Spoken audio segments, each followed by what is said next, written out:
Buenas tardes, muy buenas tardes. Un saludo también a todas las personas que nos ven en directo a través de Canal Marc.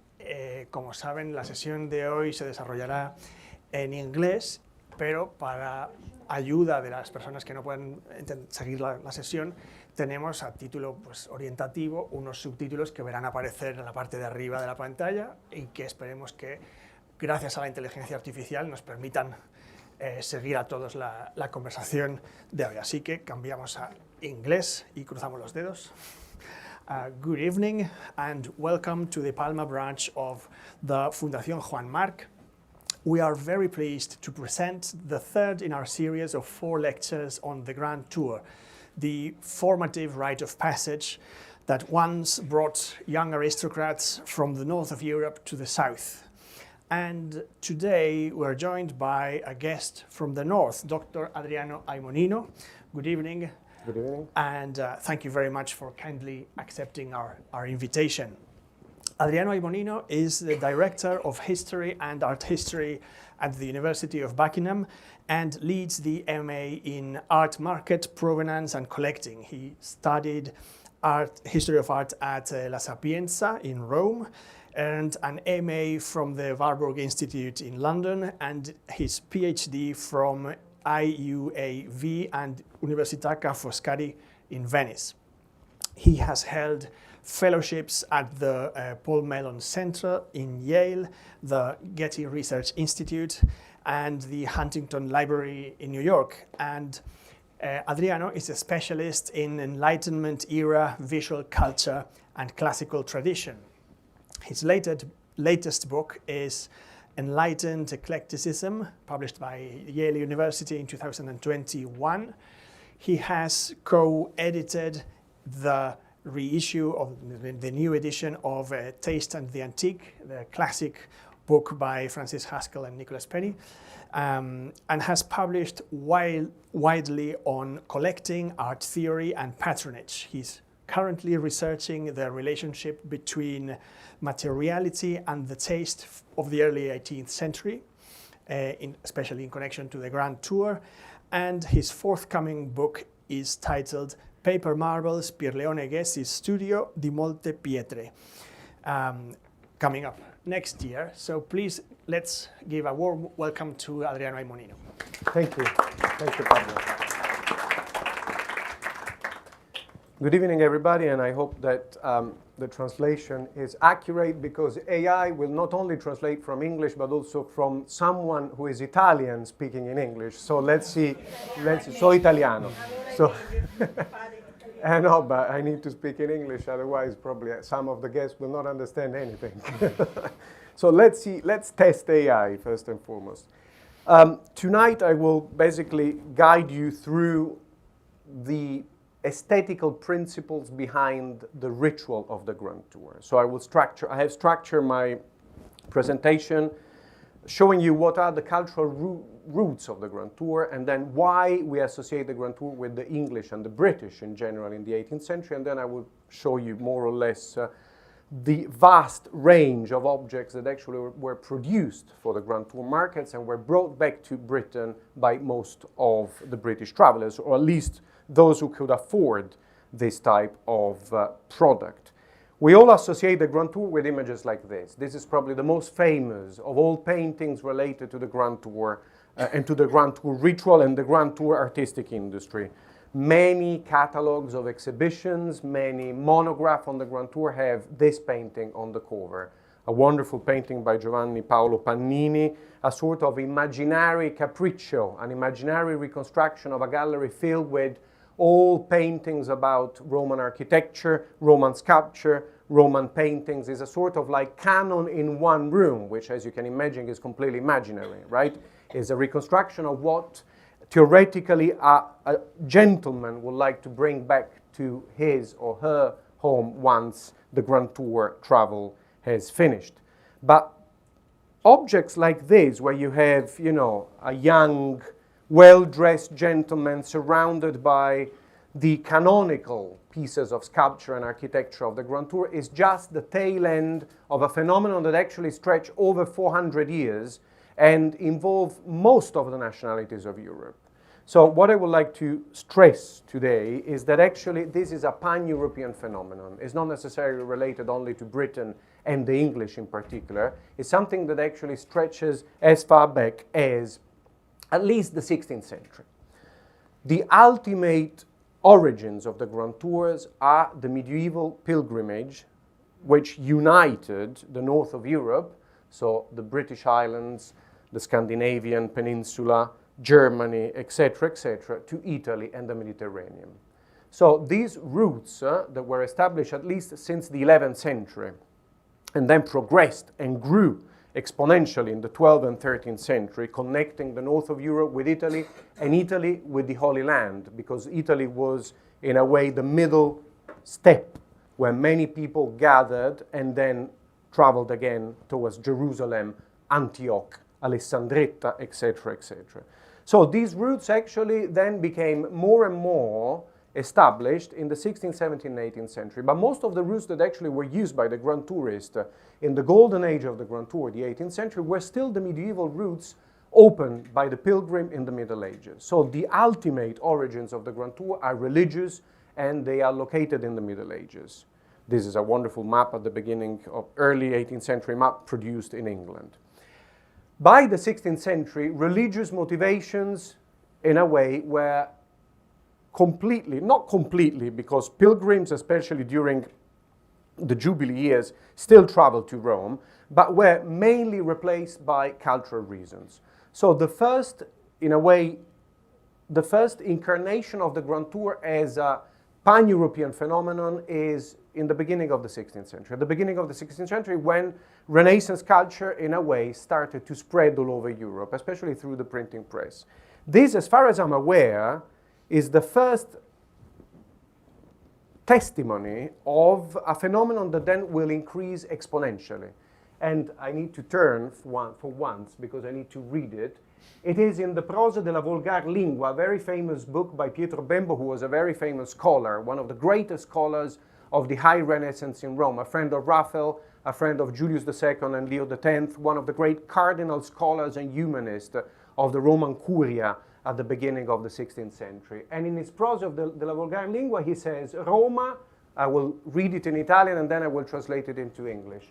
Roma vede tutto il giorno a sé venire molti artefici di vicine e di lontane parti, i quali le belle antiche figure di marmo e talor di rame, e gli archi e le terme e i teatri, e gli altri diversi edifici che in alcuna loro parte sono in piedi, con in studio cercando nel piccolo spazio delle loro carte o cere la forma di quelli rapportano.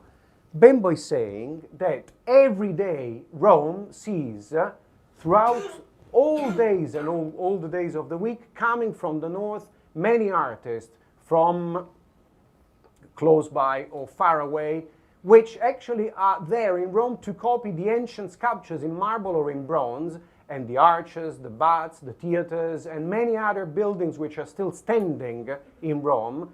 And with a lot of study and effort, they try actually to retain the memory of these sculptures and buildings in the small spaces of their papers, so sketchbooks, or waxes. So, because the sculptures, of course, they modeled in wax at the beginning, then terracotta, and then marble.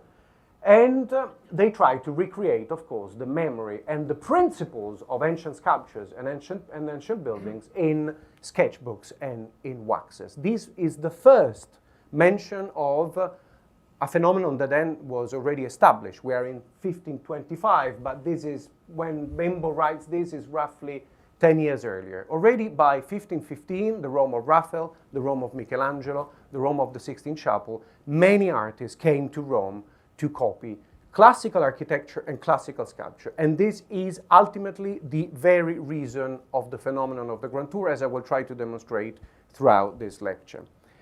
By the end of the 16th century, this phenomenon had become established in a way, right?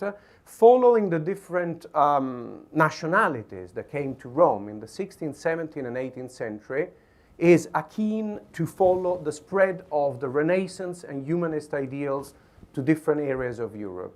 In the 16th century, most travelers to Rome were the so-called fiamminghi, so Flemish and Dutch.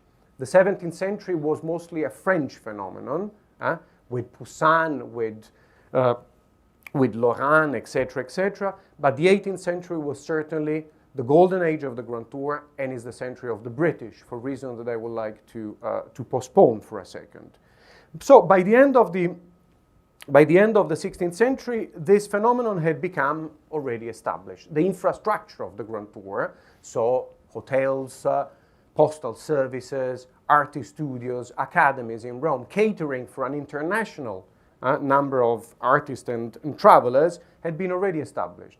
So our conception that the Grand Tour is an 18th century phenomenon is somehow wrong. It's something that starts very, very, very much earlier in the 16th century. This is an extraordinary drawing, one of my favorite one, drawn by Federico Zucchero, who is one of these late Mannerist artists working in Rome, but he was from the Marche, so he's a foreigner who traveled to Rome with his brother Taddeo Zucchero in the middle of the 16th century, and Federico Zucchero is showing his elder brother learning how to represent the human figure, learning how to draw. So it's a drawing showing you how you learn how to draw. It's a sort of meta drawing, and there are many like this. And the young Taddeo is in the Belvedere courtyard in the Vatican, under the midday sun, without touching his water and his sandwich there. He spends hours and hours under the Roman sun copying the most famous of all classical sculptures that could be seen in Rome at that time, the Laocoonte. Maybe today, maybe it's the only statue that we still remember, because all this canon has completely collapsed in the 20th century.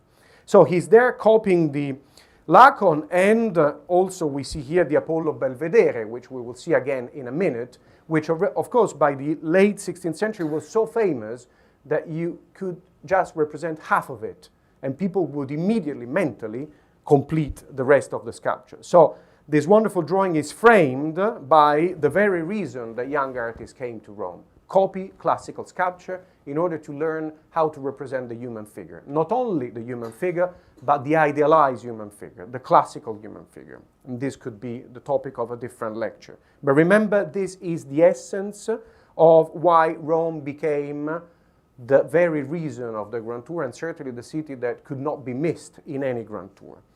Not only classical sculpture, but these drawings actually sums up the different activities the young artists were supposed to do during their stay in Rome. Copying classical architecture as well, measuring, surveying, and understanding the principles of classical architecture. You have the Pantheon, you have the Trajan Column, you have the Pons Fabricium, so the Fabrician Bridge there, etc., etc. And also, remember this element, I love this drawing because it's absolutely programmatic in a way. On the back you have Le Camere di Raffaello, so the famous stanze of Raphael, like the stanza della Segnatura, and you have artists copying Raphael there. So this holy trinity in a way, classical statues, classical architecture, and Raphael and his school became basically the canon that was supposed to be absorbed by artists throughout Europe. Challenged, criticized by many different schools throughout the centuries, but nonetheless this gave the norm that actually conditioned European aesthetics for 400 years. And of course you could see these things in Rome, and this is the very reason why Rome became the center of this phenomenon.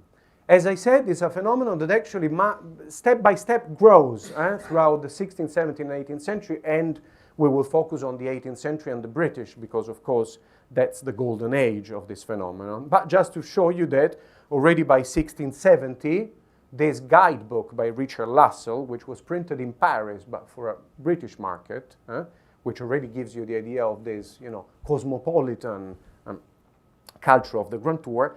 This, you're looking on the screen at the very first mention of the word Grand Tour. So the first time that the word appears in any publication is Richard Lassell, 1670 edition of his Voyage to Italy. Very interesting, in this case, at the beginning, the Grand Tour of France and the Giro of Italy. At the beginning, the Grand Tour is associated with France in a British imagination, but as you will see, almost immediately, at the end of the 18th century, it will change. And it will change because something really and truly revolutionary happens in British culture and in British politics at the end of the 17th century, which in a way, conditions the relationship of the British with the classical past and with Italy. I first will show you this quotation, and this is the last quotation that I will read, in 1725 by Jonathan Richardson, who is the first art theoretician of Britain. Britain arrives quite late on the European scene in terms of art and in terms of production of a theory of art. And Jonathan Richardson, in his very famous essay on the theory of painting, which can be considered the first truly theoretical book on art ever produced in Britain, says, "No nation under heaven so nearly resembles the ancient Greeks and Romans than we. There is a haughty courage, an elevation of thought, a greatness of taste, a love of liberty, a simplicity and honesty among us, which we inherit from our ancestors and which belong to us as Englishmen." Of course, he's an Englishman, but the phenomenon could be basically is as Scottish and as Irish as English. And in this, and it is in this resemblance consists. This is a very clear statement of the analogy that by the beginning of the 18th century in most British culture was made between contemporary England and Britain and ancient Rome and ancient Greece. Why? And this is the very reason why this absorption of this analogy and identification with classical Greece and Rome from, the contemporary British is the reason why they became the dominant demographic group that actually started to travel to Italy in the 18th century. So we need to understand why this change of aesthetic and this change of culture in the 18th century. And there are many different reasons. But the most important one is that in 1688 and 1689 in Britain you have the so-called Glorious Revolution. James II, a king that was Catholic, not supposed to be Catholic, he was Catholic, was expelled by the vast Protestant majority. And instead, William III of Orange and his wife Mary were brought in order to guarantee a Protestant succession to the British throne. He is expelled and he goes, to Europe and then to Rome. He becomes basically the steward in exile. From 1688 and 1689, there are many different reasons, but remember one. For the first time, with the arrival of William III and Mary, you have the foundation of the first constitutional monarchy of modern Europe. A constitutional monarchy where you have a balance between the king, between the upper house, which is the House of Lords, and between the lower house, which is the House of Commons. It's the first monarchy in Europe where the king doesn't rule by decree, but needs to consult Parliament, and especially Senate, in order to approve especially things in terms of finance and war. So it's the first balanced and mixed constitution of modern Europe, a principle that then will spread all over at least the countries that are governed by monarchy in the 18th and 19th century. Why this establishment of a constitutional monarchy is so important? Because this balance between the king, the Senate, and the House of Commons, actually, in the mind of many members of the elite in Britain, which were educated on the classics, they grew up reading, Cicero, Tacitus, Virgil, etc., in their mind, this, in a way, was a modern incarnation of the constitution of ancient Republican Rome, where you had a consul, a senate, and then the tribunes of the plebs. So a balance between monarchy, oligarchy, and democracy. And of course, in this analogy, they saw themselves as the rightful inheritors of ancient Republican Rome, and the only country where actually this balance was achieved. And hence, they consider themselves the new Romans, as simple as that. In an age where, of course, you have an expanding empire. By the early 18th century, Britain and France starts, of course, to take over Holland and the Netherlands in general. Just to give you a visual example, which is absolutely revelatory in a way, in 1689, and I would say up until 1705, this is the traditional fashion, right? Long wigs, a lot of frolic, typical Baroque presentation. Look at this type of busts, which actually started to spread in Britain from 1715 onwards, when the Hanoverian monarchy and the end of the War of Austrian Succession, in a way, truly kick-started the age of classicism and the age of the Grand Tour in England, especially supported by a party which was called the Whig Party, but also which was, let's say, the Liberal Party. But also the Tories, in a way, embraced, so the more conservative party embraced this type of iconography. You see, these are all senators, both Whig and Tories, all of them representing themselves as ancient Roman senators, no? With no wigs, with the toga, and with this is called the paludamentum, which is the way ancient senators and ancient generals represented themselves. So this analogy between modern Britain, with its mixed constitution, and ancient Rome is made visible in stone in the way the elite represented themselves from 1715 onwards. And I think exactly this juxtaposition is absolutely revelatory of what happened in Britain. There's one place where this analogy, this metaphor is made visible. There are many places in Britain, but if you travel to Britain, go and visit probably the most beautiful English garden of the 18th century, which is Stowe. It's very close to the university where I teach in Buckingham. And at the center of Stowe, you have, in this so-called Elysian fields, where the river Styx runs in the middle. Everything is artificial, although it looks natural. You have on one side the temple of British worthies, so the temple of modern British heroes. You have Elizabeth I, you have Newton, you have Locke, you have, you have many other representative of modern British culture, and facing the temple of British worthies, on the other side of the river, you have the temple of ancient virtue, where instead you have bust of Homer, you have bust of Socrates, etc., etc. So this analogy, again, is made evident in stone again. It's quite, for a scholar, it's quite amazing to see how literal is this analogy in the 18th century. And it's quite rewarding if one wants to unpick this phenomenon. So I would say from 1715 onwards, by far the dominant population, the dominant nation that started to actually arrive in Venice, Florence. They start, of course, with Paris, Lyon, Turin, etc., etc. But remember, the ultimate destination was Rome, for obvious reasons, for all the reasons that I mentioned. A very complex trip, because remember, the map of Europe of the 18th century is much more fragmented than Europe today. And so you had to have with you a lot of, you know, of documents that actually allow you to cross boundaries and borders, letters of introductions, different currencies, etc., etc. Was a trip that actually had to be prepared very carefully, at least 2 days in advance, 2 years in advance. So a very complex phenomenon, but most of the British elite was supposed, between the age of 16 and the age of 21, to go through this rite of passage. So they started from London, they went to Paris. Usually there are many, many different routes, but I'm showing you the traditional one. From Paris to Lyon, crossing the Alps, Turin, Venice, Florence, Rome. And in the second half of the 18th century, after the discovery of Pompeii in 1738, of Herculaneum in 1738 and Pompeii in 1748, also Naples became one of the great destinations of the Grand Tour. But at the center of everything, remember, is Rome.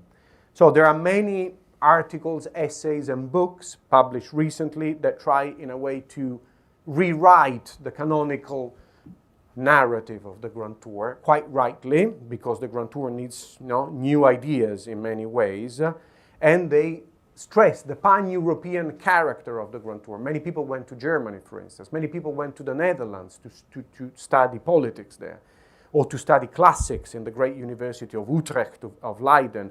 But remember that Rome, of course, was the ultimate destination. Just to give an example, this book, an account of some of the statues, bas relief and drawings and pictures in Italy, by Jonathan Richardson, the same Richardson that wrote the treatise on the theory of painting that we saw before. This is the ultimate guidebook of the 18th century. It's the Lonely Planet of the 18th century.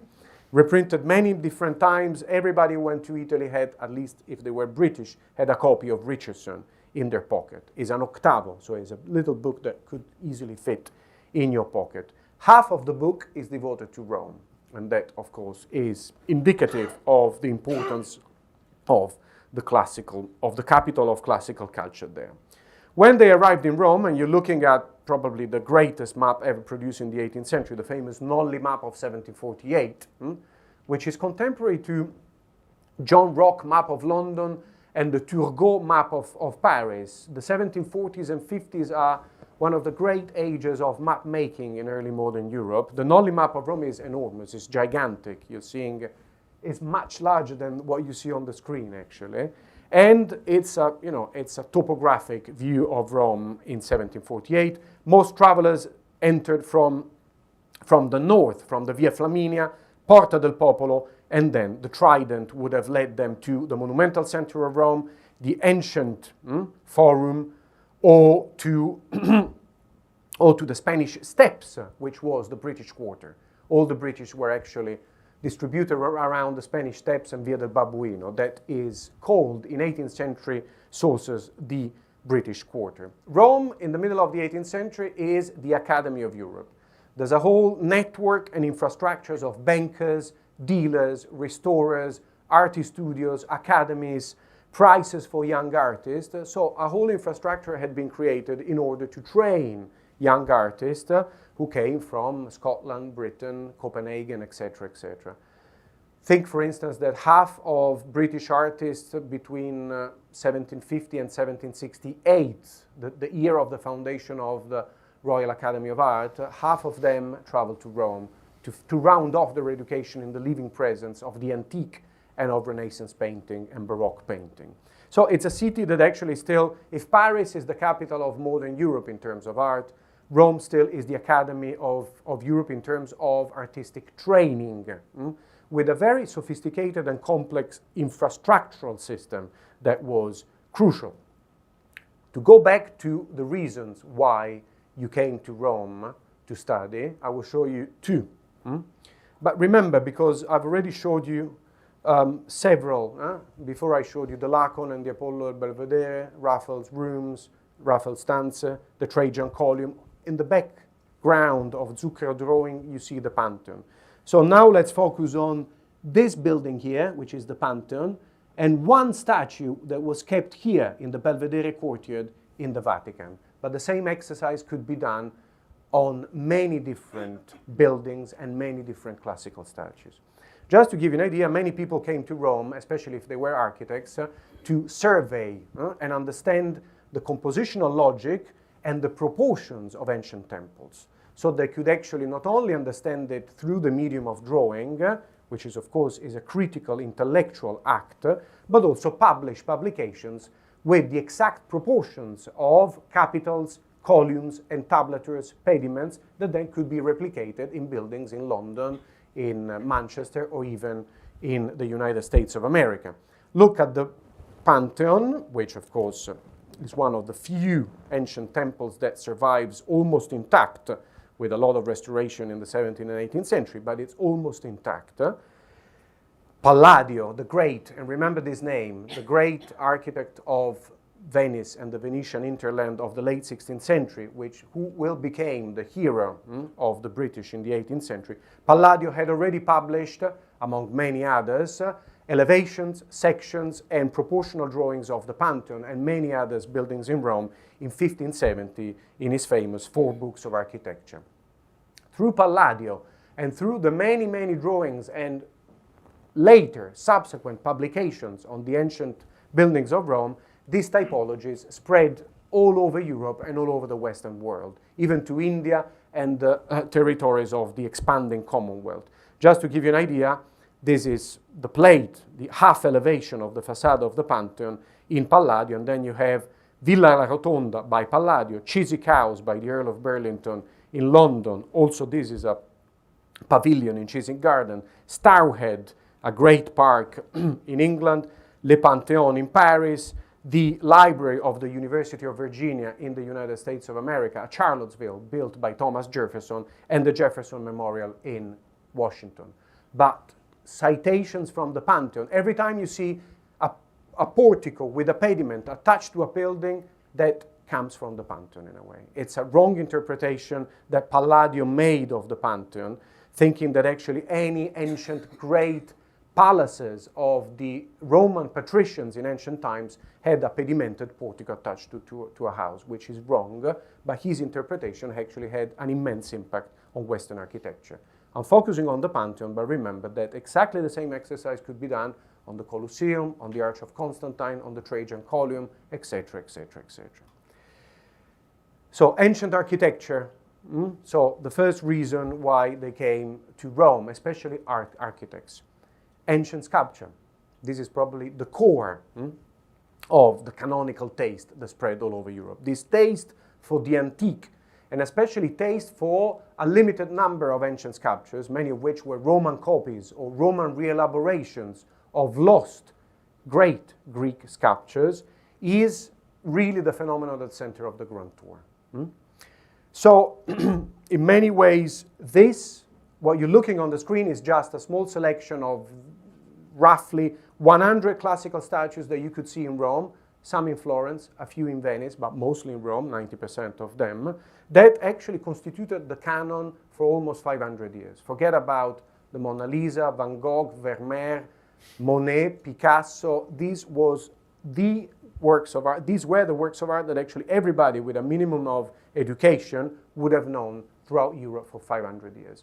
This canon, throughout the 19th century, and especially in the 20th century, has collapsed drastically, and is probably the starkest reminder that taste is a relative construct, is not absolute, and can fall very quickly if different aesthetic criteria are established within a culture. But this great population of statues that started to emerge from the soil of Rome from the 16th century onwards really actually were the works of art that everybody came to Rome to see, and works of art that actually were replicated throughout Europe in millions of copies, in print, in drawing, in plaster cast, in bronzes, etc., etc. I will focus on one, which probably we still know what it is today, at least judging by people in the Vatican that stops for a few seconds in front of it, rushing towards the Sixtine Chapel, but still maybe someone, they completely ignore the Apollo Belvedere, the Antinous Belvedere, etc., etc., but they still stop in front of the Laocoonte, which is probably the only classical sculpture, together with the Venus de Milo at the Louvre, which is still part of a shared, in a way, visual culture, global visual culture. I'm not here to defend the canon, mind you. I'm here to try to dissect why this canon was so important in European culture and visual imagery for a period of roughly 500 years. Just to give you an idea, when the Laocoonte was discovered in 1506, in February 1506, Michelangelo was sent by Julius II on the excavation site on the Esquiline. Michelangelo arrives, this is of course is reported by Vasari, so we need to trust Vasari, but probably it's true. Arrived with Giuliano da San Gallo and said, this is the famous Laocoonte that was mentioned by Pliny in the house of Tiberius. And they, of course, they took it above ground, and the Pope immediately bought it and placed it in the Belvedere courtyard, so the great collection of the Pope in the Vatican. And mind you that, not surprisingly, the Pope had the right of first pick when it came to classical statues. The impact that the Laocoonte and this very muscular, idealized anatomy, this twisted anatomy, this complex compositional logic of the three interlocked figures together had an immense impact on the visual arts of Europe from 1506 onwards. Without this quite restricted number of sculptures, without the discovery of many of the sculptures between the end of the 15th century and the middle of the 16th century from the soil of Rome, when Rome was expanding as a city, and so many foundations had to be dug up, and so many of the statues actually were discovered in the first 50 years of the 16th century, the history of Western art would have been probably completely different. Not better, not worse, but certainly completely different. Michelangelo studies the Laocoonte carefully, very, very carefully, and the Sixtine Chapel, these muscular bodies, these twisted bodies, the predominance of these very muscular nudes in the Sixtine Chapel would have been absolutely inconceivable without Michelangelo's study of the Laocoonte. And this is what happens then, right? Exactly because it was placed in the Belvedere courtyard, exactly because it had the blessing of Michelangelo, it became the most famous works of art in the Western world. From the earliest drawings, prints, this is Rubens, you see already the Baroque point of view on diagonal, dynamic, on the Laocoonte, full-size copies in marble, full-size copies in bronze, little waxes, anatomical studies, faience dishes, El Greco taking inspiration from the Laocoonte, small gems, cameos, Daumier satirizing the Laocoonte in the 19th century. Between this drawing and this satirical print, there are 350 years, and you see that we've been around Europe, no? From Italy to the Flanders, and then to Spain, and then to France. So it's a pan-European phenomenon. The diffusion of this canonical taste from Rome to the rest of Europe is really at the center of this Grand Tour phenomenon. And as I say, this could be done for roughly 100 sculptures. The Laocoonte is the works of art in the history of humankind, and this is evident for anyone like me who actually spent too many years studying the reception of this type of classical statuary. The Laocoonte is the works of art in the history of humankind, not only in the Western world, on which most has been written, for sure. Now probably matched by the Mona Lisa or by Picasso Guernica step by step, but it's the work of art on which for centuries most was written in terms of, publications, diaries, etc., etc. And this is interesting in itself from, let's say, an anthropological point of view. But this is the phenomenon. So, exactly, you go to Rome to copy classical architecture and to understand the principles of classical architecture and to bring back the proportions and the compositional logic of classical architecture to Britain, to France, to Germany. You study classical sculpture in order to understand the principles of the idealized human figure, the proportions of the idealized human figure, and bring back that knowledge to Utrecht, to London, or to Madrid. But also, they, especially from the 17th century onwards, especially the wealthy travelers, started to bring back an army of copies. Because this taste is so normative, is so canonical, that of course, you cannot bring back the Laocoonte or the Medici Venus to, let's say, Stourhead or to Sion House, Oldham Hall, or to Fontainebleau. You bring back copies in order to show the fact that you are part of a shared pan-European taste and that you are, in a way, a connoisseur, someone who actually can understand and abides to that shared taste that it's typical of the European Republic of Letters. So let's start now the second part of the lectures. What did they commission, all these travelers? What did they bring back to the northern shores of Europe? I will show you mostly the British because, as I say, in the 18th century, the dominant nation the dominant travelers who traveled to Rome were British. In the second half of the century, many Germans, Russians, Scandinavians, Spanish joined the trend, but certainly, in a way, the dynamics of the 18th century Grand Tour and the taste of the 18th century Grand Tour was mostly shaped by the British. English, Scottish, Irish, and Welsh, who of course hated each other. And all of them had completely different communities in Rome, tried to compete with one another in order to bring back as many copies or commissions of paintings, especially. Just to show you an example, the Venus de' Medici, which was in the 18th century in Florence, but it had been discovered in Rome and was in Villa Medici for most of the 16th and 17th century, the most famous female classical statue. You could not bring back this famous classical statue to Britain, first and foremost because most of them had been acquired by the Pope. Second right of choice was the cardinals, the great cardinals of Rome, the Farnese, the Borghese, the Giustiniani, the Ludovisi, the Medici, whoever actually had villas and collections in Rome. Third, because from the late 17th century there's a series of edicts, papal edicts, very avant-garde, against the exportation of classical statues and of paintings outside Rome and outside Italy. So it was very difficult to export famous sculptures like this to Britain. And so an army of copies started to be produced. These are some of the most beautiful copies ever produced in the first half of the 18th century by Massimiliano Soldani Benzi, full-size bronze copies of the Medici Venus.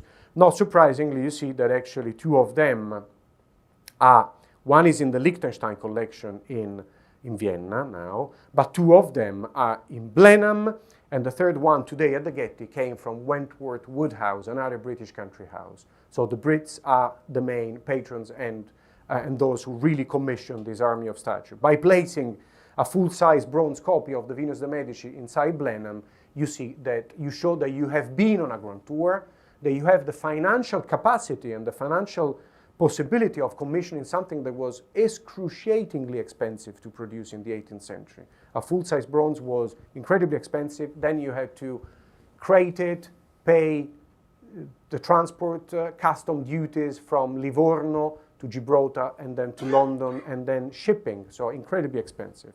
The crating, shipping, and custom duty very often were more expensive than the commission itself in the 18th century, as you can imagine. Very often disrupted by war, so incredibly complex. So showing a full-size bronze copy of the Venus de' Medici, of course, was not just a cultural signal, but a clear economic statement of power in many ways. So copies of canonical sculptures. Second, copies, an army of copies of old masters.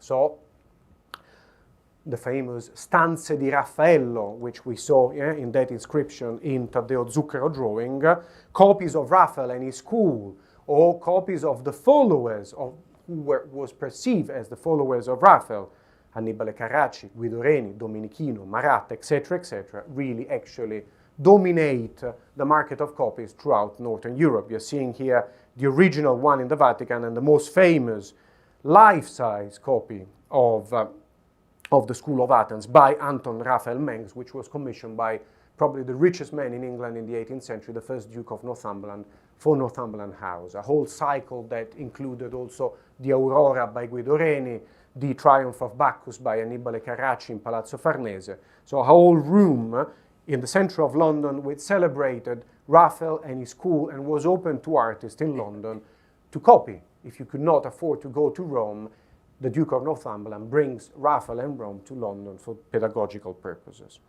So copies of classical statues, copies of Raphael, and whenever they could, real old masters.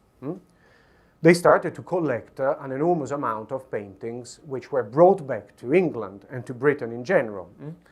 Very often paintings by Raphael and truly important old masters were in Italian collections and could not be alienated from Italian collections. But Guido Reni, the Italian Baroque of the 17th century, the Flemish masters, Van Dyck, Rubens, and especially you're looking at a painting by Guido Reni, who was supposed to be one of the great followers of Raphael a century later.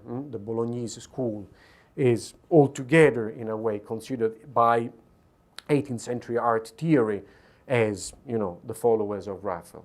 So Guido Reni and the Italian classical Baroque was collected, but paintings by Raphael, very few reached England in the 18th century, too, actually. It's only in the 19th century, after the Orleans sale at the end of the 18th century, that great old masters started to come to Britain. So Guido Reni and his school, but a huge amount of classical landscapes produced especially by the French in the 17th century, by Claude Lorrain, by Caspar Daguerre, etc., etc. The wonderful, picturesque, idyllic landscape produced by the French in Italy in the 17th century became one of the favorite items to be brought back to England. In this case is a typical Claude Lorrain at Holkham Hall, and we will finish with Holkham Hall in a few minutes. You see here you have Argo and Io, so a classical theme. But the landscape is the landscape of the Roman countryside, of the contemporary Roman countryside, completely invented. Here you have the Temple of Vesta at Tivoli.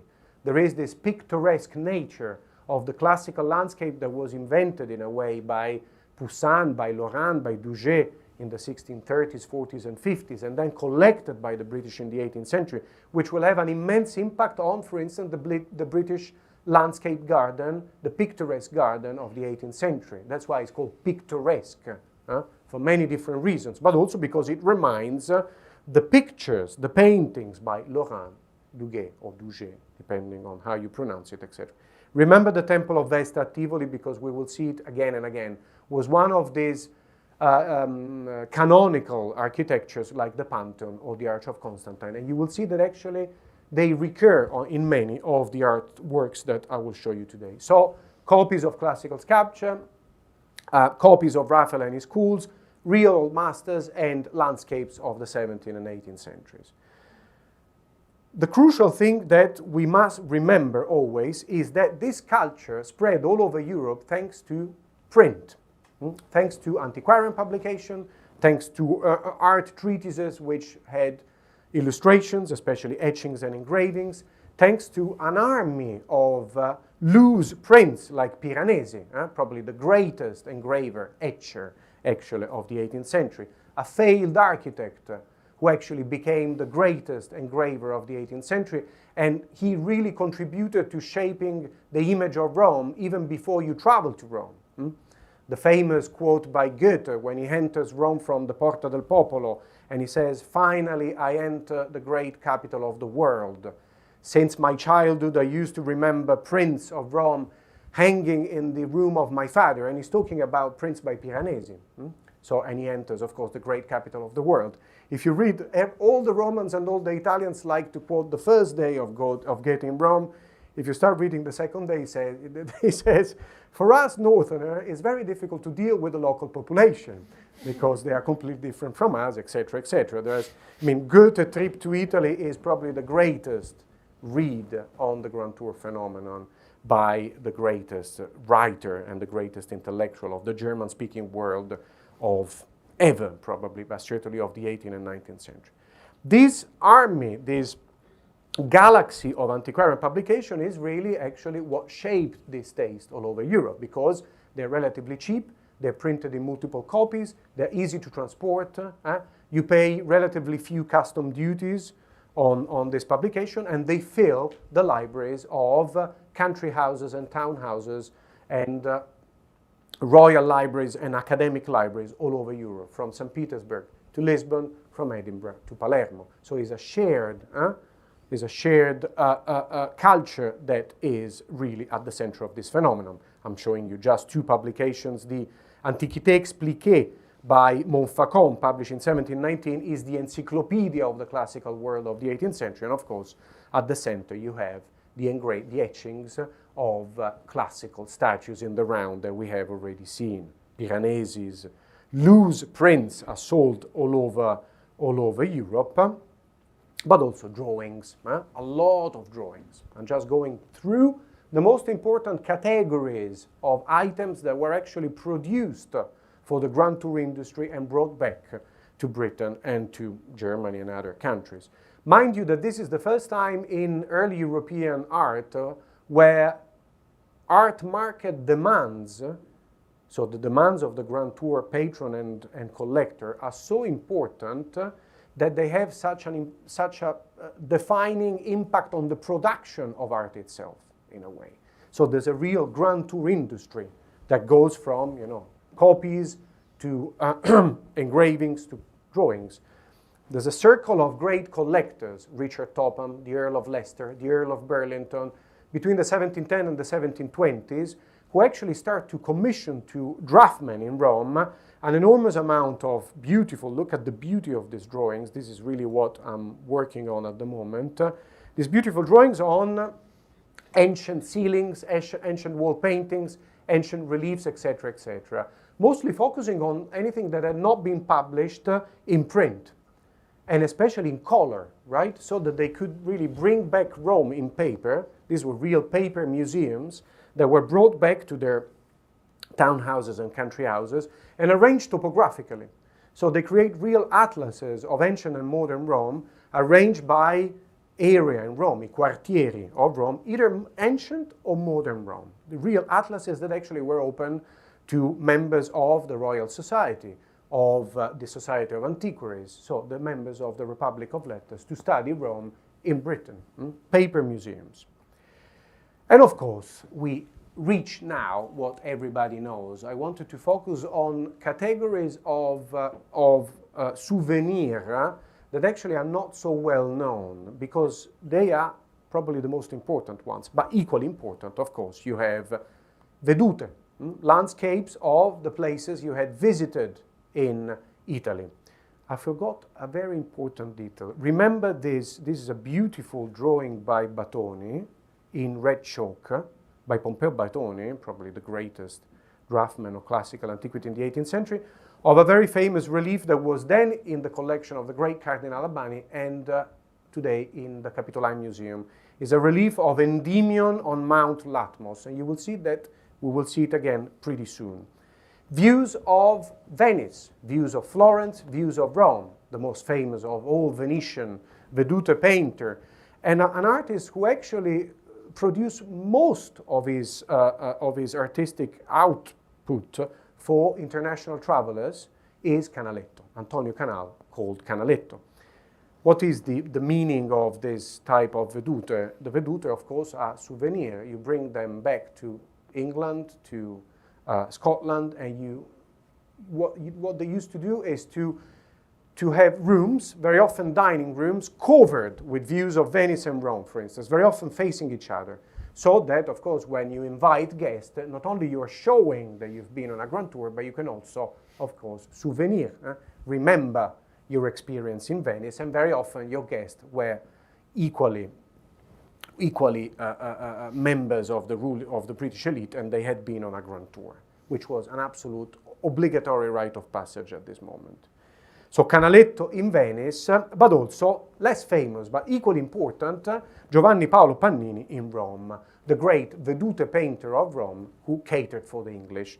Mind you that Pannini, unlike Canaletto, who actually very often shows you a real view of, in this case, Piazza San Marco with the Palazzo Ducale, the Libreria of Sansovino, etc., etc., Pannini does something even cleverer in a way. He brings together canonical buildings and statues that, of course, in Rome are scattered all over, so that in one painting you concentrate as much information as possible, and then when you come back home, you can, in a way, somehow interrogate your guest and say, so what is here? And you have the Colosseum, the Arch of Constantine, but also the Temple of Antoninus and Faustina, which is in a completely different part of the Forum. You have the Dioscuri of the Quirinal, which the name, as the name suggests, are on the Quirinal, they're not on the Forum. You have the Borghese Gladiator, the Capitoline Gladiator. Look at this. This is the Endymion at Mount Latmos, drawn in red chalk by Pompeo Batoni. You find it here again, probably one of the most famous reliefs. The Medici vase, the Apollo Belvedere, which was in the Belvedere courtyard. So Pannini can bring together, everything for you, so that when you come back to England in your dining room, you can, point at the different sculptures and buildings and interrogate your educated guest. And we go back to where we started from. So this is the ultimate creation of the Grand Tour, where you have commissioned by the French ambassador in Rome, the Duc de Choiseul, here. This is Pannini, and I will show you a detail in a second. And of course, you have an imaginary view of ancient Rome, where you have the Pantheon, you have the Temple of Antoninus and Faustina, you have the Temple of Vesta at Tivoli, which we saw in that beautiful landscape painting by Lorraine. You have the Laocoonte, you have the Borghese Gladiator, you have the Apollo Belvedere, the Dying Gladiator, etc., etc. In one space, you're surrounded by ancient Rome. And painting, architecture, and sculpture are all brought together in dialogue. So this is a painting that simulates paintings of architecture. You understand the complexity of this layering? It's still, in a way, a Baroque imagery in a gigantic hall. And Pannini uses a typical theatrical framing, this drape that has been revealed in order to show you the ancient Rome. And if you look at the detail, you have the Duc de Choiseul here, Pannini there, but of course they are surrounded by young artists who, in the little space of their papers, like Pietro Bembo mentioned 250 years earlier, they are still there trying to understand the compositional logic of the human figures of ancient paintings or ancient architecture on their papers, etc., etc. So the Grand Tour, which, again, I want to stress this, today we associate with British aristocrat, is a much, much broader phenomenon. That involves artists, involves people called ciceroni, so tour guides who actually went on the Grand Tour sponsored by aristocrat. Is a pan-European phenomenon, and somehow today we consider it as very elitist phenomenon.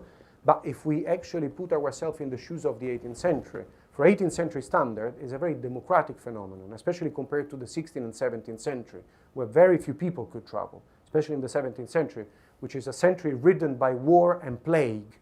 The 18th century is a century of travel, circulation of bodies and ideas, in a way. For contemporary standards, is elitist because, of course, 80% were young aristocrats, but for early modern standards, is a great century of expansion of this phenomenon. And, of course, another object that everybody brought back was paintings and portraits of themselves, especially by Pompeo Batoni, the great portrait painter of Rome, of young milordi dressed in the latest fashion and pointing, look again, the Temple of Vesta at Tivoli, which we saw already twice in Lorraine and Pannini, or here he's pointing at the so-called Cleopatra of the Vatican, and in the background you have the Apollo Belvedere and the Laocoonte. You see how normative is this taste. The references are always the same. And not surprisingly, with the arrival of Romanticism, this normative taste, which by the end of the 18th century had become in a way constraining, especially in art academies, started to collapse and substituted by an aesthetic that privileged instead individual inspiration and the inspiration of nature rather than a shared universal code of conduct. I will finish, I still have 10 minutes, I will finish very quickly, but just to remind you that the Grand Tour is,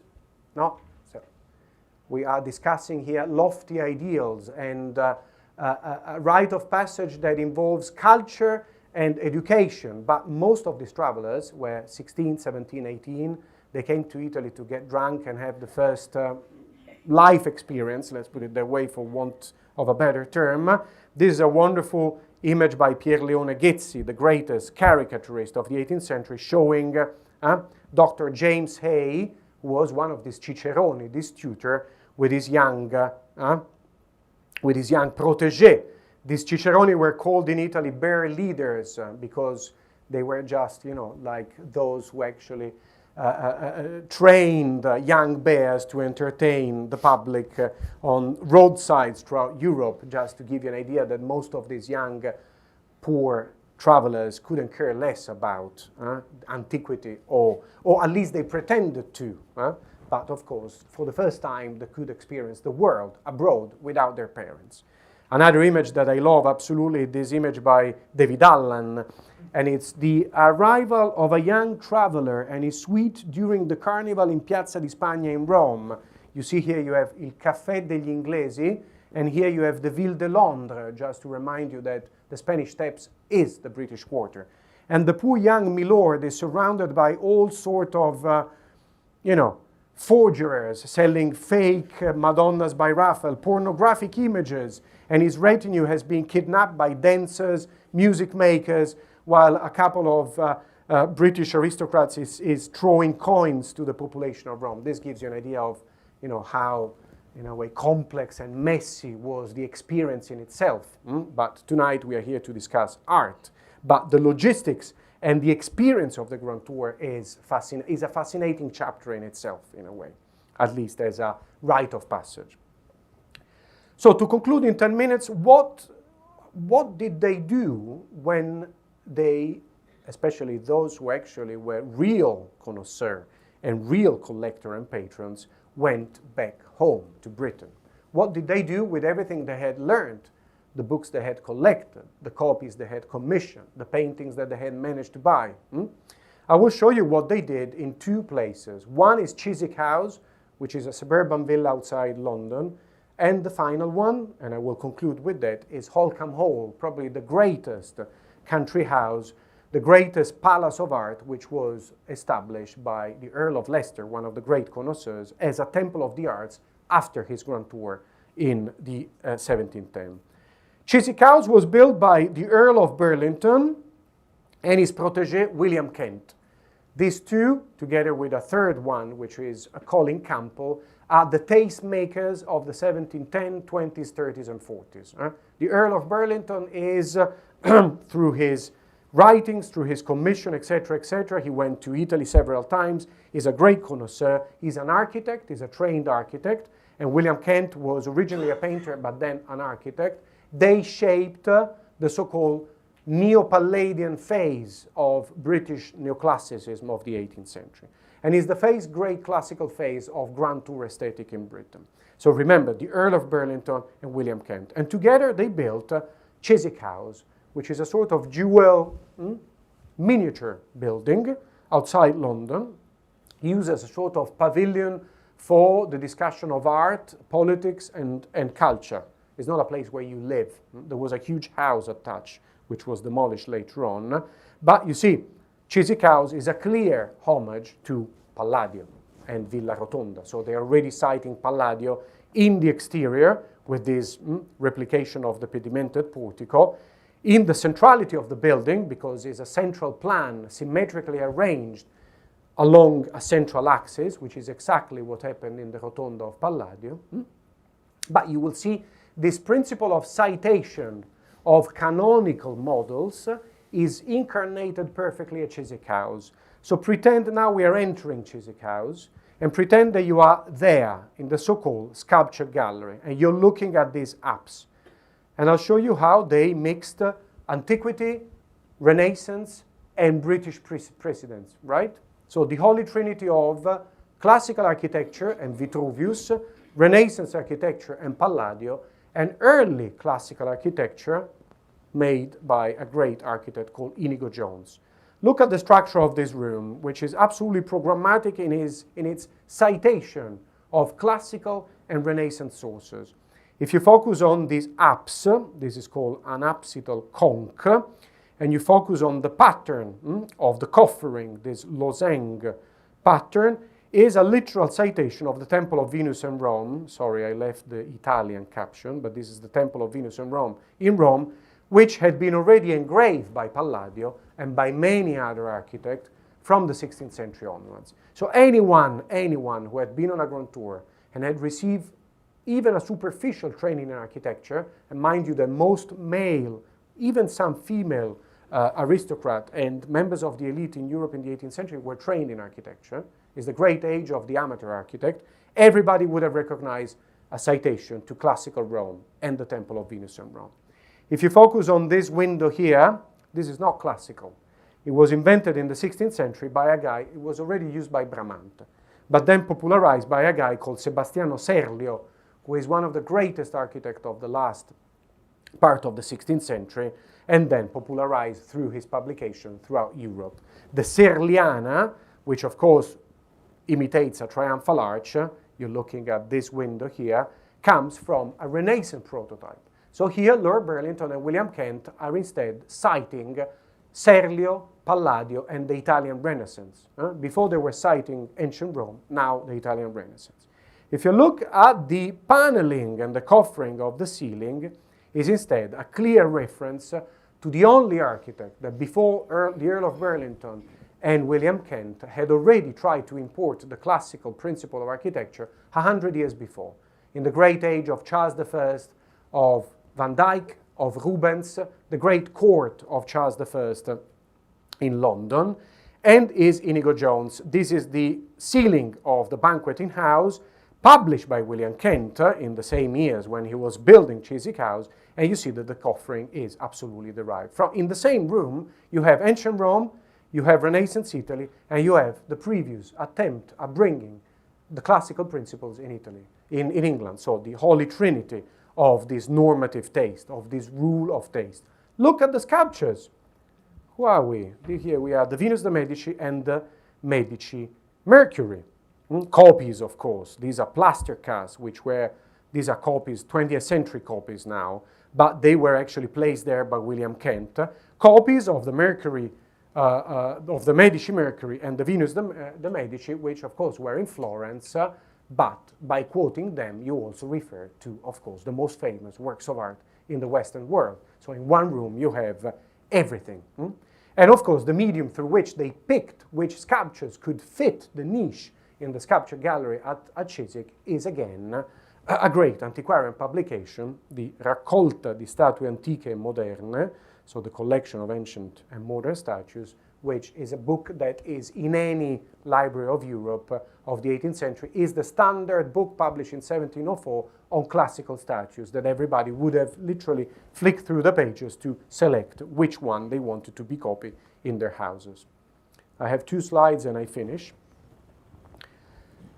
Let's look at what happens in a much bigger country house, right? We were looking at a small pavilion outside London, something that can be considered as a suburban villa. What you're looking at is the typical Grand Tour country house, probably the most famous of them all, together with Sion, maybe, together with Houghton. But Holkham is the incarnation of probably the greatest connoisseur of the 18th century, the first Earl of Leicester, who was a great patron, traveled to Italy many, many times, brought back with him a lot of those antiquarian drawings that I showed you before, many old masters, etc., etc. Again, by William Kent. You see, it's an attempt at recreating an ancient imperial palace, for instance, the villa of Pliny or the villa of Cicero in the English countryside in Norfolk. If we go inside, you have here, I think is this one, if memory serves me right, there is another famous sculpture gallery with real sculptures. He's one of the few who manages to actually to bring back, because of his financial power, and also because he's one of the few British milordi who are respected by the Italian antiquarians, who are notoriously crooks and used to take advantage of the Brits in the 18th century. But the Earl of Leicester is one who is respected even in Italy, and he manages actually to export. These are real ancient sculptures. But if you look, of course, at the sculpture gallery of Holkham Hall, is an absolute citation of Chiswick. So you see, once you have the reassemblage of these models in Britain, then even the modus operandi of this new British compositional logic, architectural compositional logic, is repeated throughout the 18th century. If we look at the other rooms, we have, of course, rooms where he assembled all the great old masters. We have already seen Joseph and the Wife of Putifare by Guido Reni. We have a copy of a painting by Raphael showing Julius II. You have a painting by Sir Peter Lely, Lorraine, etc., etc. So a south dining room, which is completely covered with old masters, a bust of Homer, a bust of Aristotle, damask from Genoa, and in the frieze you have the frieze of the Temple of Antoninus and Faustina. You see, everything is consistent here in a way. The old masters, the school of Raphael, the bust of ancient poets and ancient philosophers, the frieze of one of the most famous temples in Rome, damask from Genoa, etc. Is a clear, so the taste, this taste of the British in the 18th century, which is a direct result of the Grand Tour, is very normative, it's very codified. Either you stuck to it or you were an outsider. And there are many outsiders. Hogarth is a typical outsider because, of course, the most inventive and rebellious artist couldn't care less about this normative taste, which actually was taking away commissions in London from their own art, you know. Is one of the most famous ever quoted, but there's a twist. There's a certain irony in this.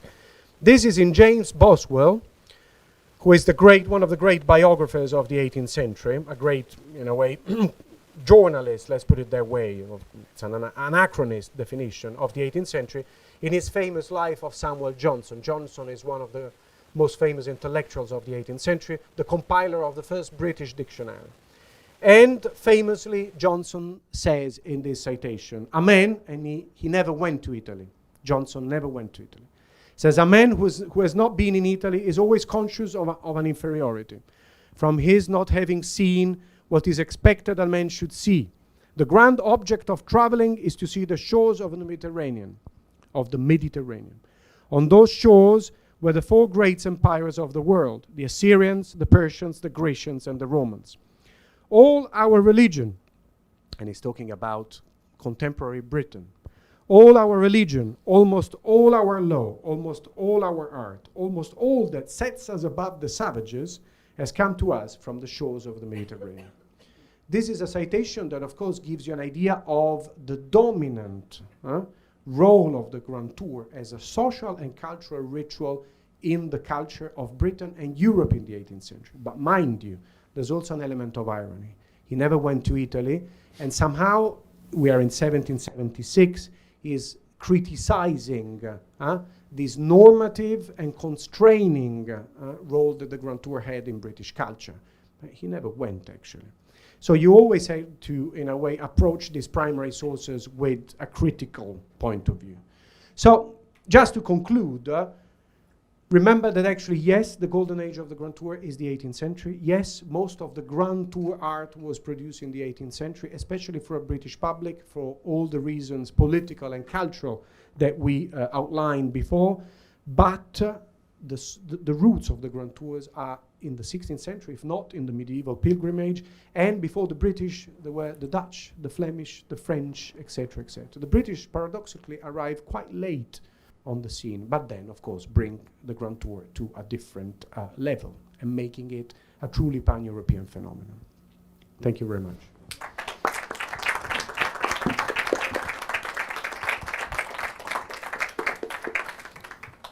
Well, thank you so much, Adriano. We have time for a few questions, as always, and if you don't mind, I'll ask myself a couple of questions first. And there are so many things that I'm dying to ask you, but we don't have so much time. But first of all, we've seen how art is central to the idea of the Grand Tour. And also we've seen that it's usually a trip that the travelers themselves organize. So it's kind of designed by them. But could you tell us anything about the role the artists themselves played in shaping the tour? Sure. Really, you understand the Grand Tour only if you understand that it was shaped by artists. And then, you know, the intellectual, the aristocrats followed a path that actually had been opened by artists. Because remember, up until the 17th century, when plaster casts start to be diffused all over Europe, in artist studios, in artist academies all over Europe, beyond the Alps, there were very, very few classical statues that could be seen in the flesh, almost none, right? And the reason why artists came to Rome was first and foremost to copy classical statuary, because two main principles. The first one is that they already had the tradition of posing the live model in a pose that they wanted, right? But the live model can keep the same pose for 30 minutes, and then they need to move. A classical sculpture can stay there forever. And you can copy and copy and copy and copy throughout the day, first and foremost. Second, classical sculptures, they thought, were based, by reading Vitruvius, especially a passage in the third book of Vitruvius, they thought, most of the artists in the Renaissance, they thought that were based on a system of harmonic proportions, whereby everything was connected mathematically, from the smallest measurable unit, let's say the phalanx of the little finger, to the little finger, the palm, the span, the cubit, and then the fathom, etc., etc. Everything was connected. At least this is what Vitruvius mentions in his third book. And the famous visualization of this principle, and Vitruvius goes into the single measurement, the famous visualization is the so-called Vitruvian Man by Leonardo, okay? But unfortunately, none of the sculptures stuck, actually respected a proper modular proportion. But the artists nonetheless were there for centuries trying to understand the proportions of the statues, because by understanding the proportion of the statues, you understand the idealization of the anatomy. So artists were supposed, have you seen the Laocoonte, for instance? We take this so much for granted that we don't even consider this anymore. Look at the Laocoonte. Sorry, I need to go back. Let's see our friend here.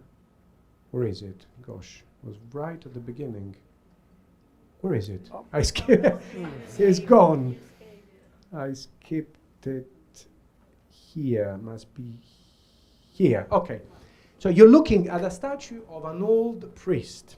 Laocoonte is the famous Trojan priest who tries to warn the Trojans, not to accept the wooden horse of the Achaeans, of the Greeks, in Virgil especially, not in Homer.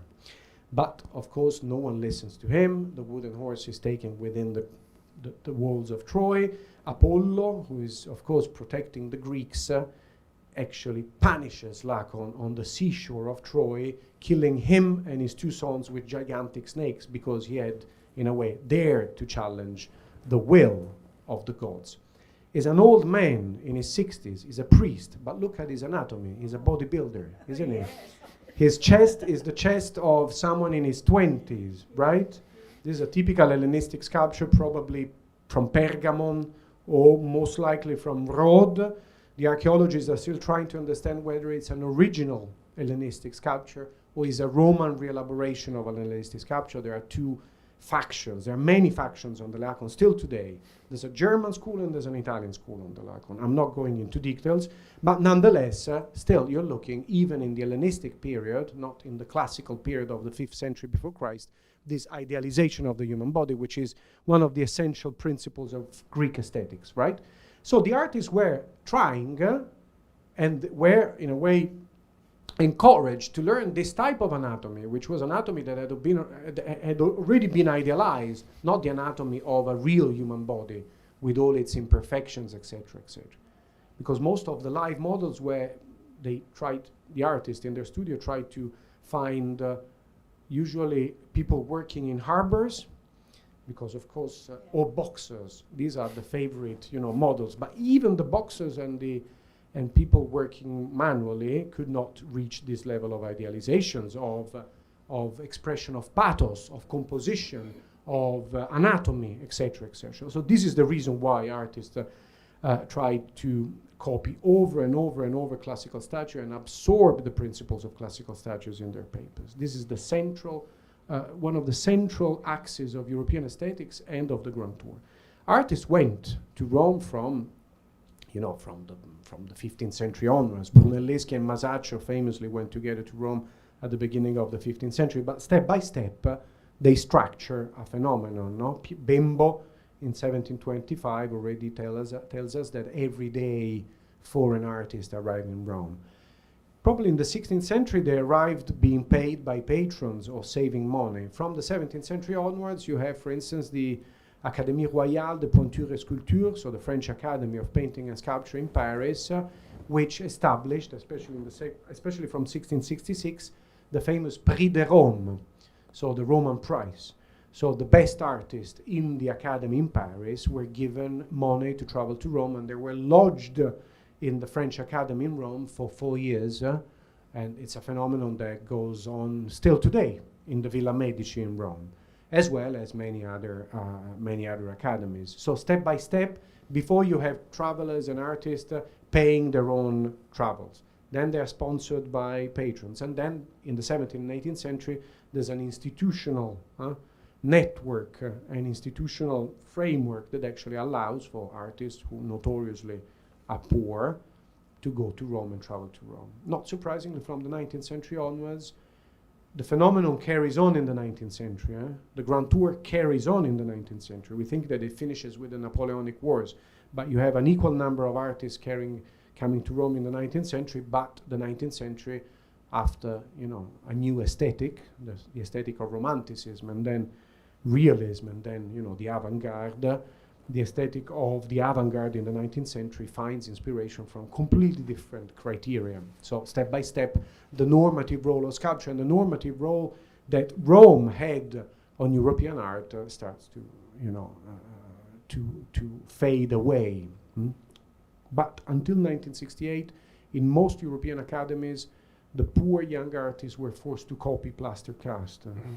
And in fact, they destroyed them in 1968 as an embodiment of power.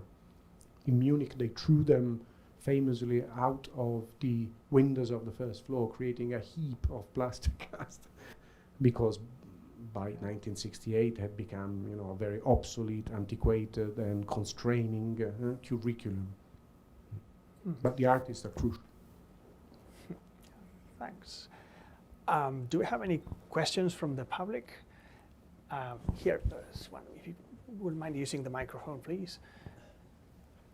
También se puede preguntar en español y In 1688, when the English declared themselves heirs or spiritual descendants of Romans, no? What did the Italians make of it? What did they think about it? It must have been very confrontation with their pride, no?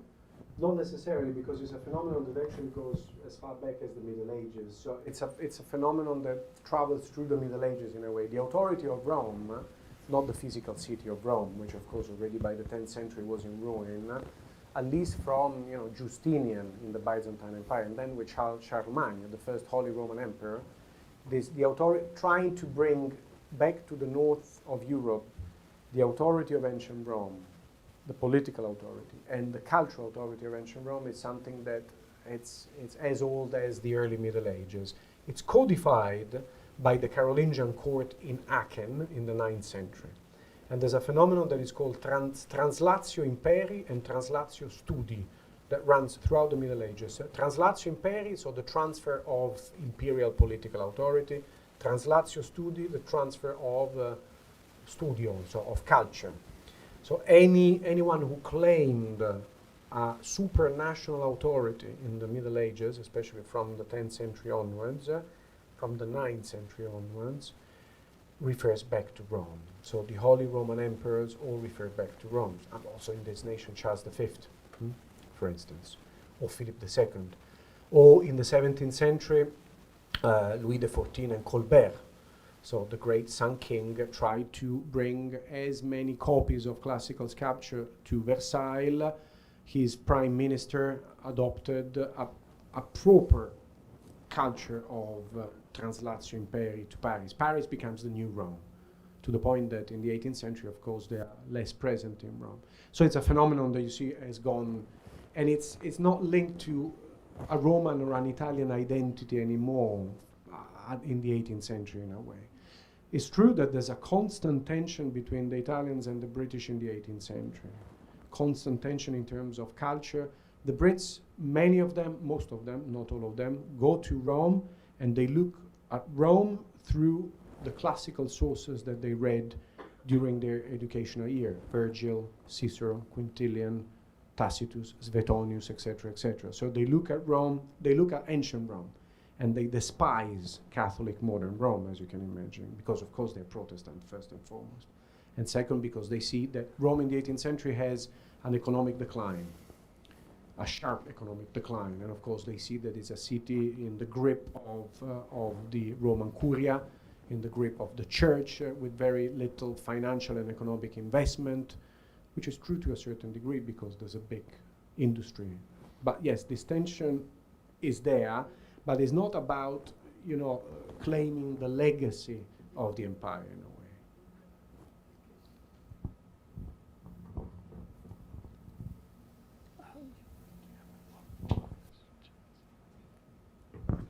Thank you. What struck me very much as an American on your discussion was the seeming sincerity of the desire to acquire knowledge on the part of the tourists in the centuries you covered. I was actually thinking you'd be talking a little bit about Bernard Berenson in the 19th century and the capitalists and the acquisition of legitimacy through the purchase of art. Was there really that much we want to learn and then transfer those ideas to our countries in the period you're talking about? For sure. I mean, I've showed you the caricature of the young traveler arriving in Rome and being assaulted by prostitutes and dancers. There's that aspect of the Grand Tour. There's, of course, showing off, but most of them, especially those who actually came back to Rome several times, who spent a long period in Rome, were there to transfer this type of culture. Is a sort of like cultural signifier. You come back to Britain and you actually, through your commission in architecture, in garden design, through the painting that you show on your walls, to the painting that you commission, to the drawing that you commission, you show that you're part of a taste that actually is highly codified through theory at that time, and has been called in the 19th century the rule of taste, retrospectively, which becomes a channel through which, for the first time in European history, and especially in British history, different classes can dialogue in the same environment. So, for instance, in the Society of Antiquaries, you had the Duke of Northumberland, you have the Earl of Leicester, but you had also Dr. Mead, Sir Hans Sloane, a banker, so doctor, bankers, merchants, etc., etc. And through this shared classical culture, which is the component of what was called already in the 17th century the Republic of Letter, a transnational Republic of Letter that, of course, goes well beyond national boundaries. There's a sort of ideal Republic of Letter which actually is pan-European. Through these discussions, through this erudite interest, etc., etc., they can dialogue on the same level. The Society of Antiquaries, which is founded in 1717, if memory serves me right, is a classic example of these societies where this type of knowledge was brought back. You're American. Jefferson, certainly, we can say whatever we want about Jefferson today, but certainly wanted to bring back that type of enlightened classicist to Virginia. He was a slave owner, and we know all that. But with the commission of the University of Virginia, Charlottesville, with Monticello, with Mount Poplar, etc., he tries to bring back Palladian and classical principles to a territory that is agricultural. So he tries to recreate the Veneto in Virginia, if you see what I mean.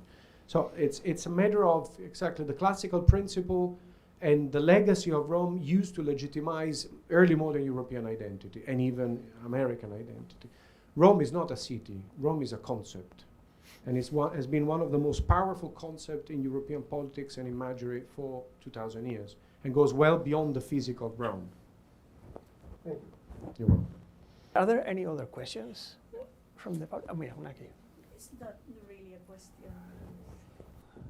I was surprised, and also it's funny to see how the industry anticipate the needs and the desires of the traveler and create a whole industry just to make benefit, to make money out of it. Is not a new thing in those days. It's also, I was surprised, it was funny. But can you go back again in the beginning of your exposition? You talk about the way they finance and that it was very difficult and they took 2 years, because it was a question that also they make. It was funny, I remember in the first conference, there was a question about that, and you mentioned it, and I said, oh, but I didn't pay so much attention in this moment. Can you explain For again? sure. Let's focus only on the 18th century, because, of course, the phenomenon. I'll give you an example. The aristocrats, if they have enough financial power, of course, paid for a tutor or two tutor to accompany the young son, usually. In the late 18th century, you have also a lot of women, but very often they travel with their husbands. Some of them traveled alone, but most, of course, were young men. Usually, the aristocrat pays for a tutor to go with the young boy, a coach, and a retinue of servants. You arrive in Rome and you have a network of bankers, a lodge, an hotel. So it was already planned from London. There's a very good postal system in the 18th century. Everything was planned, and of course, this is people with great financial power. Those who could not travel because they were not of aristocratic birth or gentry, and they were intellectuals like Locke, like Gibbon, like many others, worked as tutors. So they actually accompanied young gentlemen in their grand tour because of their classical knowledge and classical education. And in this way, they could make the grand tour themselves. Then you have the artist. The artist, either they were sponsored by their family, if they had enough money, or by patrons. You had to catch, the attention of a patron, especially in Britain, because the Royal Academy of Art is established in 1768, one of the last academies in Europe. So before, there was no system. So you had to convince a patron that you were a promising young artist and to sponsor that. There's another way. In fact, it would be fun to write. There are several books on the logistics of the Grand Tour, especially by a guy called, of course, I don't remember his name, but it's called The British and the Grand Tour, John Brewer. I don't want to check. The British and the Grand Tour is a great book on the logistics. And there's another example, great families of architects. Robert and James Adam, probably the most famous architects of the last 40 years of the 18th century. They came from a family of architects in Scotland, in Edinburgh, right? They embarked on a grand tour paid by their family. So the father, William Adam, knew that actually to finish the education of the younger, of the young generation, and to, in a way, propose a new type of architecture, first Robert and then James had to spend a lot of years, and was incredibly, incredibly expensive, to the point that the family wants Robert Adam to come back from Rome earlier because he's spending too much. But he spends from 1754 to 1758 in Rome, 4 years. So exactly, that's the difference between, you know, aristocratic travelers and artists and architects. Many artists and architects spent many years in Rome. Some of them never went back, like Gavin Hamilton, James Byers, and became dealers. So many of them actually remained in Rome and became dealers in the golden age of the Grand Tour that goes from 1763, with the end of the Spanish, the War of Spanish succession, to 1792, with the Napoleonic invasion of Italy. This 30 years is the golden age of the Grand Tour, the so-called golden age, at least in terms of quantitative terms, so numbers of travelers who went to Rome. But you see, there are many different ways of traveling, in a way. Either you have the means, or you find someone who pays for you, or your family makes a huge investment. It's like today, you know, Chinese families sending, it's like, you know, Chinese families sending their son to Harvard and paying an enormous amount of money. You see what I mean? It's a type of investment, and then they think will pay back when they come back, and they will become part of the ruling elite. The beginning of tourism in the 19th century. Right. The 18th century was still.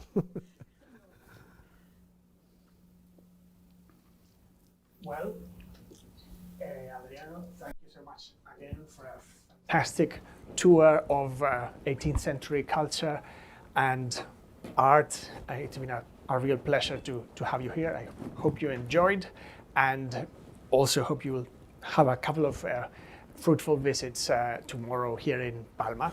Thank you so much again. Thank you. Thank you.